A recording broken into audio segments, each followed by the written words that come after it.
How much of a life goes unlived when a mind is always in two places at once? A father sits in a school gymnasium, clapping when the other parents clap, while secretly tracking the stock market on his phone. Published on 30 July 2026, the essay pauses on the gap between showing up and actually being there. The writer observes how the divided attention that ensures survival at work easily follows a person home. The result is a sharp look at what it costs to live with a split mind, and why giving someone complete focus is the only real currency of love. Written by Attila Raybach in Comment Magazine, narrated for Arva. My daughter had a part, and I had cleared the afternoon to be there, which, in the life I was living then, was not a small thing. In my jacket pocket was my phone, and on the phone, refreshed every few minutes, was the level of the American market. Across the ocean, New York Stock Exchange had just opened. I was the chief investment officer of a fund, and the close of the day in the United States would move the marks on the positions I was responsible for. By the only standard most people would think to apply, I was present, in the sense that I was in the room. I applauded when the other parents applauded. I found my daughter's face when she looked for mine, and I smiled, and she smiled back. In reality, I was watching two performances at once, the one on the floor and the one on the screen, the one at home in Budapest and the one in New York. What I remember now, more than a decade later, is not her song. I could not hum a bar of it. I do not remember her lines, or the color of her dress, or whether the market rose or fell that day. What I remember, with a clarity that has not faded, is the division itself, the small, practiced act of being in two places and giving the lesser of them the better part of me. I can be present without effort. I need only fail to leave. Attention is harder because it cannot be delegated, faked, or held in reserve. It is the act of giving someone the actual contents of your mind for a span of time. Not the appearance of it, not the body that houses it, but the thing itself, the only thing any of us really have to give. Simone Weil, who thought about attention more seriously than almost anyone, called it the rarest and purest form of generosity. When I came to that sentence, late, it named precisely the thing I had withheld from my daughter. I had been generous with money and quietly proud of it. I had given time, in the sense of hours occupied in the same place. What I had been stingy with was attention, which is to say, I had been generous with everything except the one currency a child can actually feel. I had been generous with everything except the one currency a child can actually feel. A child reading her father's face does not register the careful arithmetic of a divided mind.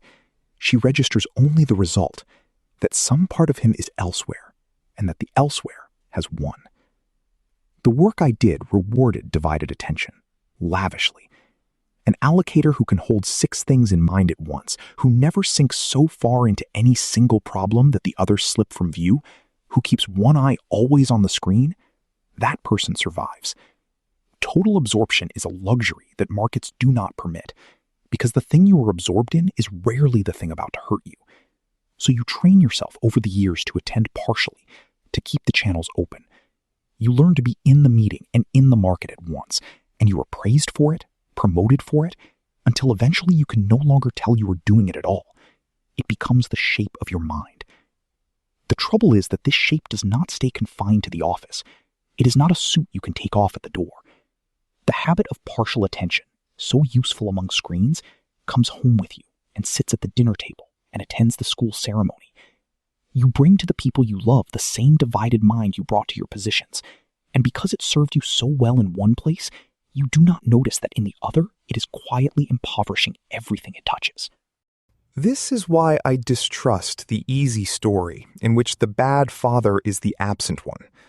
The genuinely absent father at least knows what he is. He has the dubious mercy of an obvious fault. The danger I am describing belongs to the conscientious, to the fathers who show up, pay, clear the calendar, and sit in the heat with the program in their laps. We are shielded from seeing what we withhold by the very diligence with which we provide. We mistake responsibility for attentiveness. We have done so much visibly that the invisible thing we are not doing never comes up for examination. The ledger of fatherhood, the part that can be totted up, recitals attended, fees paid, holidays funded, comes out impeccable. And the priceless entry that appears on no ledger goes unrecorded, by us most of all. You cannot know what your attention is worth to a 12-year-old until you are no longer the father of one. The understanding requires the very experience that puts the moment out of reach. By the time the knowledge is ripe, the field it was meant for has already been harvested. Nor can it be willed into effect once it comes.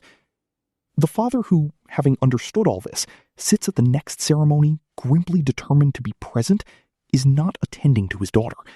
He is attending to his own performance of presence, monitoring himself for lapses, which is only the old divided mind in a more flattering costume. Real attention is self-forgetting. It is what remains when the screen is not in your pocket, when no second performance is running, when the child in front of you is simply the most interesting thing in the world because you have let her be. I came to see, much later than I should have, that our experience is largely what we agree to attend to. The afternoon I actually lived, the one that became part of me, that I can summon now, was not the one in the gymnasium. It was the afternoon at the market I had agreed to attend. By doing so, I forfeited the real afternoon, the one with my daughter in it, and I now have almost nothing of it to keep. Attention is the price of admission to your own life. What you do not attend to, you do not live. And what you do not live, you cannot afterward remember having loved. This is the quiet link between attention, love, and memory that I missed when it would have mattered.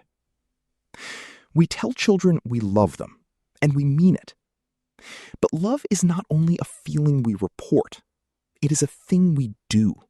And the doing of it is, very largely, attention. To attend to someone is to tell them without words that they are worth the most expensive thing you own.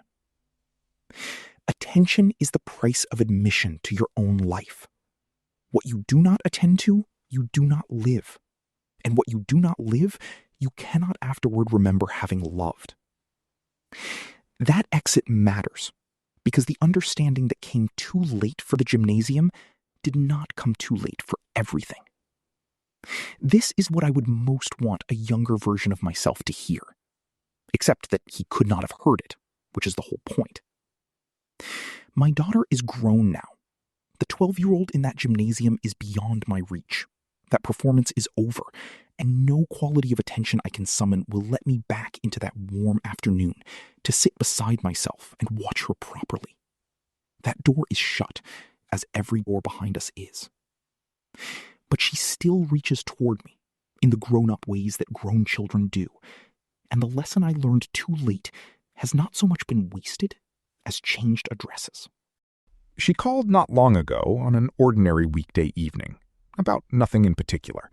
A small decision at work she was turning over, the kind of fork in the road that will not matter in a year, yet matters enormously in the week you are living it. There was a screen on my desk, as there almost always is, and I felt the old reflex begin, the eye drifting toward the numbers, the mind preparing to run in 2 lanes at once. This time, however, I closed the laptop and stood at the window with the phone against my ear, and gave her the only thing she has ever really wanted from me, the whole of my attention for the length of a call. I could not tell you what the markets did that evening, but I could tell you nearly everything she said. Wisdom does not travel in that direction. It cannot be carried back to the moment that produced it and be spent there, however much we would give to spend it. That is the melancholy at the center of a reflective life, and no philosophy I have read has talked me out of it. But wisdom can be carried forward, and forward is the only direction a life runs. The attention I failed to give a 12-year-old in a gymnasium is the same attention I can give now, to my daughter as she is, to the people who remain, to the afternoon I am in now. The lesson arrived too late to be used where it was learned, but it arrived just in time to be used everywhere else.